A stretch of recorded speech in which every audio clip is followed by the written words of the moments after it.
Welcome friends, 2025-26 অর্থবর্ষের বোনাসের বিজ্ঞপ্তি just কিছুক্ষণ আগে আজকে অর্থ দপ্তরের পক্ষ থেকে পাবলিশ করেছে। আমি সরাসরি আলোচনায় চলে যাচ্ছি। যেটা বলা হচ্ছে 31শে মার্চ 2026 যাদের এমুলোমেন্টস, ভালো করে বুঝবেন, যাদের এমুলোমেন্টসটা 46,000 ক্রস করবে না, কোন তারিখ? 31শে মার্চ 2026। এমুলোমেন্টস কথাটার কি অর্থ আমি আলোচনা করব।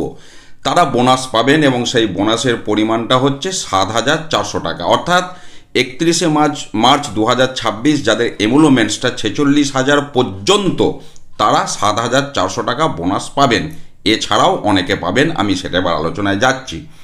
যেটা বলা হচ্ছে, দেখুন, এই যে এমুলোমেন্টসটা আপনার 31শে March 2026 for the employees drawing pay and allowance in terms of ROPA 2019, তাদের ক্ষেত্রে এমুলোমেন্টস কথাটার কি অর্থ?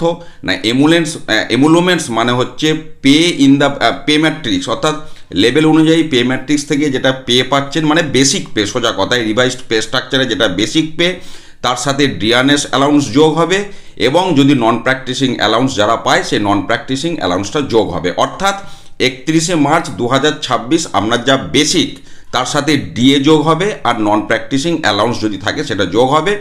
যোগ হয়ে যদি আপনার সেই ফিগারটা 46,000 পর্যন্ত হয়, তাহলে আপনি 7,400 টাকা বোনাস পাবেন।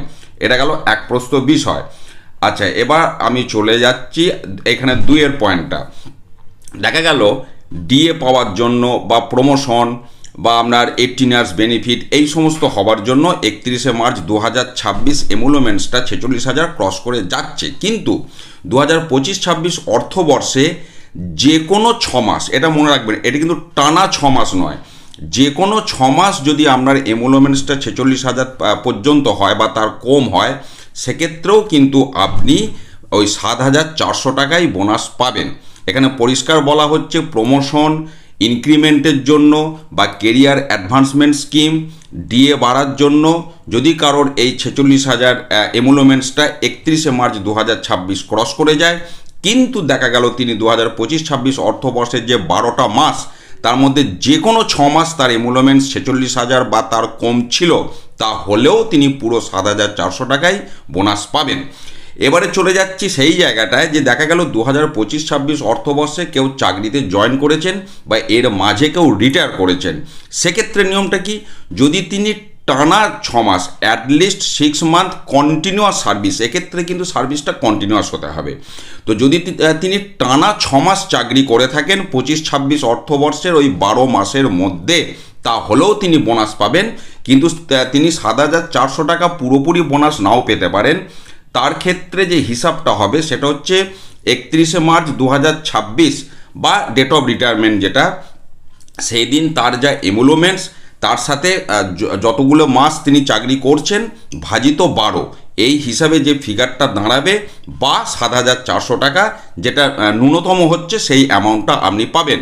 এবার এই কোয়ালিফাইং মান্থ হিসাব করার জন্য যদি আপনার সার্ভিস পিরিয়ড 15 দিন বা তার বেশি হয়, আপনি 1 মাস ধরে নেবেন। এটা গেল বিষয়টা। এবার কবে পাবেন সেটা আমি চলে যাচ্ছি। এই ডিএটা যারা মুসলিম এমপ্লয়ি আছেন তাদেরকে আপনার ঈদুল ফিতরের মধ্যে দিয়ে দিতে বলা হচ্ছে। বাকি যে কর্মচারী যারা রয়েছেন তাদেরকে বলা হচ্ছে 28শে সেপ্টেম্বর থেকে 1 অক্টোবর 2026-এর মধ্যে যেন তারা বোনাসটা পায় সেটা দেখতে বলা হচ্ছে।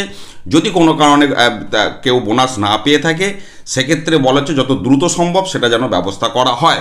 তো এই হলো আপনার 25-26 অর্থবর্ষের বোনাসের সামগ্রিক বিজ্ঞপ্তি। আমি পুরোটা ওনাদের সাথে শেয়ার করলাম। ধন্যবাদ।